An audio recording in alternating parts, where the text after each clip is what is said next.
चलिए हमारे आदरणीय गुरु भाई विक्रम जी जो गढ़ा नेपाल से हैं, भाई जी आएंगे और उनके लिए विषय है कि आज के परिवेश में शिव गुरु की आवश्यकता क्यों। इसी विषय में तो भाई जी कम समय लेते हुए अपनी वाणी को रखेंगे।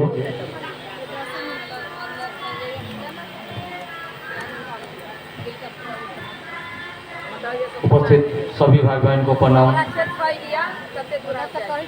गुरु मन से विषय मिला कि आज के परिवेश में शिव गुरु की आवश्यकता क्यों है।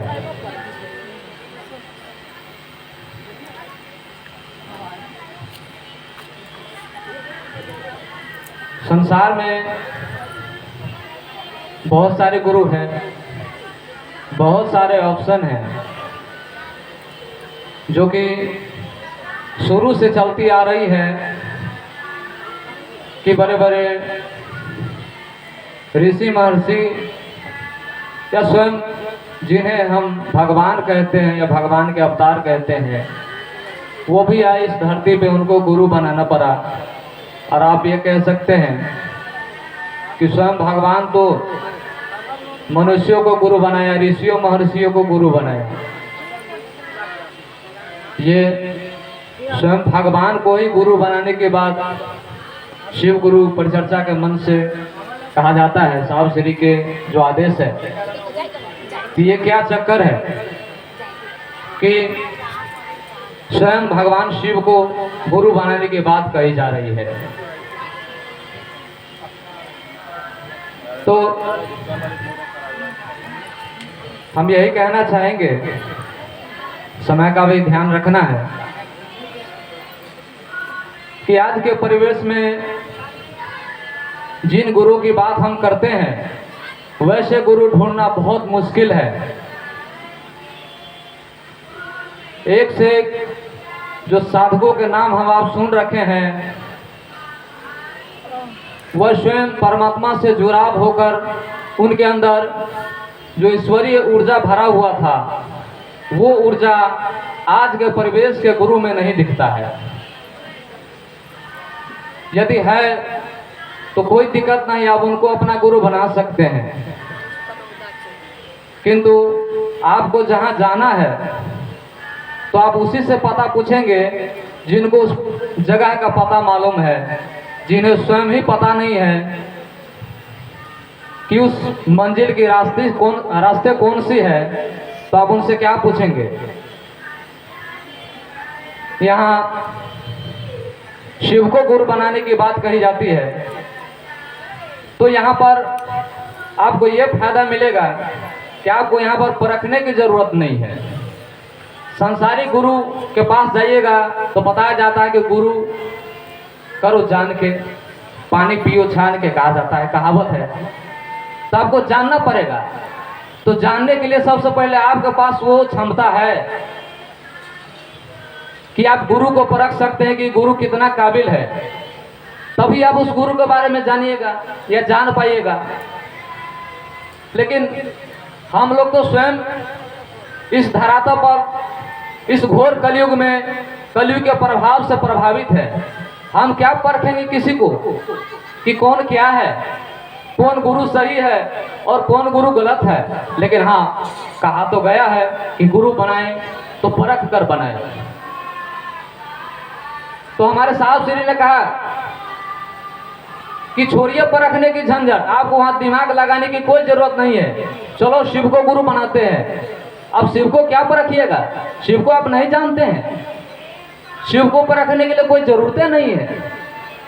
स्वयं देवादिदेव महादेव आदि गुरु जिन्हें स्वयंभू कहा गया है, महाकाल कहा गया है, यानी कि वह सत्ता जो समय से परे है, स्वयंभू जो खुद को प्रकट किया है, वो ईश्वर ही हो सकता है। अनेकों नाम है। देवताओं का भी देवता है, वो महादेव है, जिन्हें देवता और राक्षस दोनों पूजते हैं, यानी कि वो राक्षस को भी कल्याण कर सकते हैं। वो क्षमता है उन महादेव में, तो उनको परखने की जरूरत नहीं पड़ेगी। आप निसंकोच बिना सोचे समझे कहीं इधर उधर भटके आप महादेव को अपना गुरु बना सकते हैं, क्योंकि वह महादेव स्वयं परमात्मा है, स्वयं के ज्ञान से प्रकाशित है, उन्हें किसी से ज्ञान लेने की जरूरत नहीं है। संसारी गुरु का तो पद्धति है, उनका गुरु फलना, उनका गुरु फलना, लेकिन जाते जाते अंत में कहाँ चले जाइएगा? आप महादेव के पास चले जाइएगा और वहां जाकर ढूंढिए कि महादेव का गुरु कौन है, तो आपको नहीं मिलेगा। यानी कि संसार में जो एक कहा जाता है, जिससे अनेक हुआ है, समस्त सृष्टि सृष्टि हुआ है,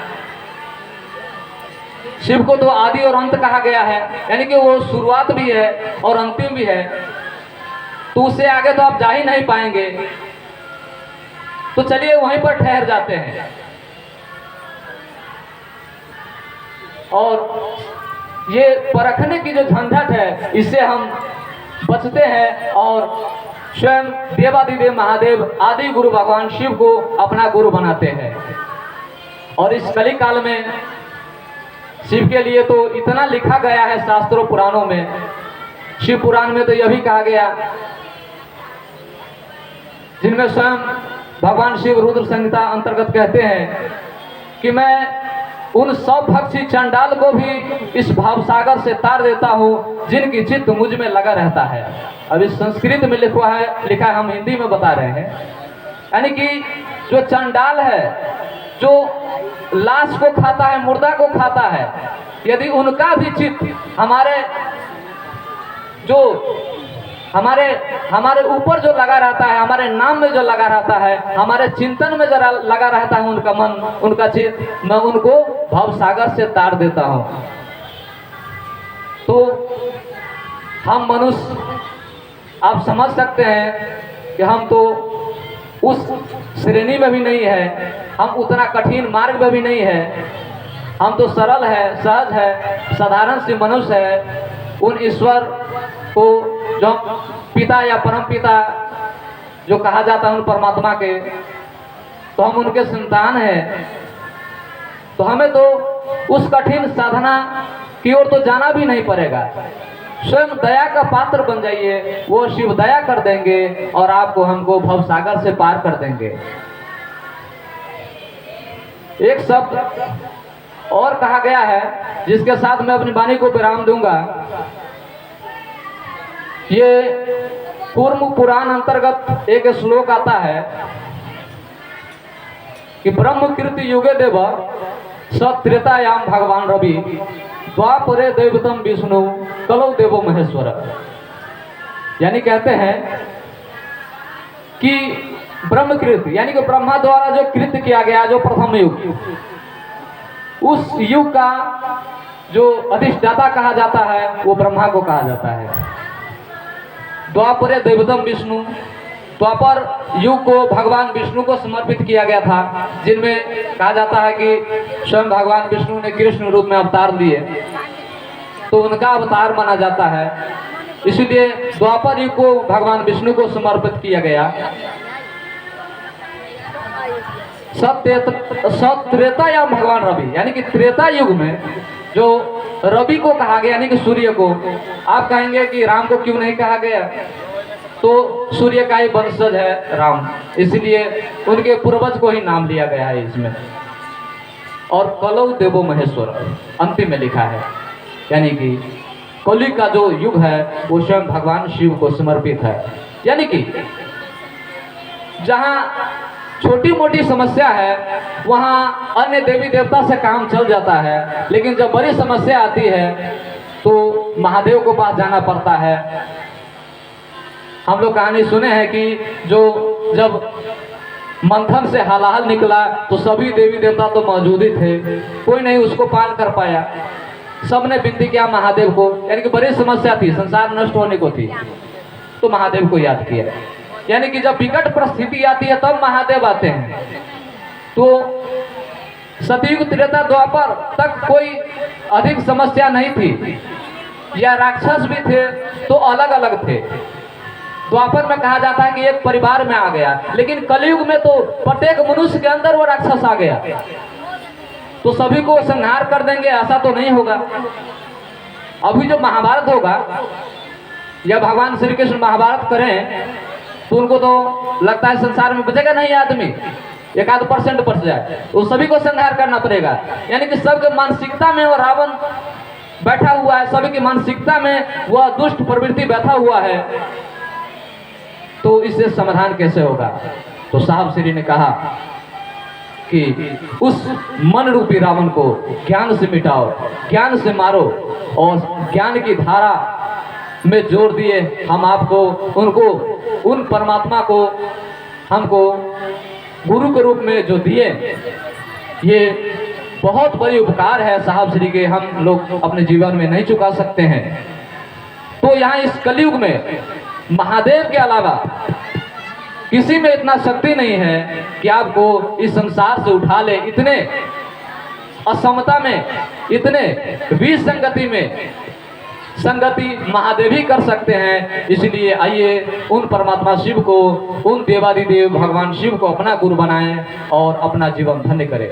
चलिए निभाने के साथ सभी भाई बहन को प्रणाम।